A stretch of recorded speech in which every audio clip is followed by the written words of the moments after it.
এই 15ই আগস্ট বঙ্গবন্ধু শেখ মুজিবুর রহমানকে শুধুমাত্র তারা শহীদ করে নাই, তার পুরো পরিবারটা শেষ করে দেওয়ার স্বপ্ন দেখেছে।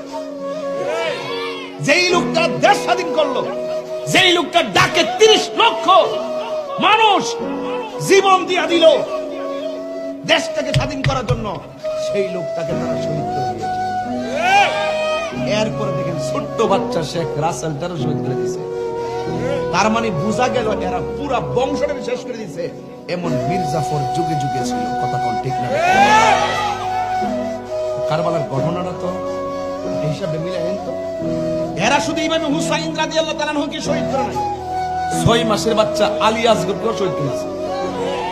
তাইলে বোঝা গেল এর উদ্দেশ্য হলো ভিন্ন, পুরা নবীর বংশটাকে শেষ করার জন্য যারা ছক আঁকছিল, কথা কোন ঠিক না? বেটা ভাগ্যক্রমে জয়নাল আবদিন বেঁচে গেছে, এই দিকটা আমার দেশের ভিতরে ভাগ্যক্রমে শেখ হাসিনা বেঁচে গেছে।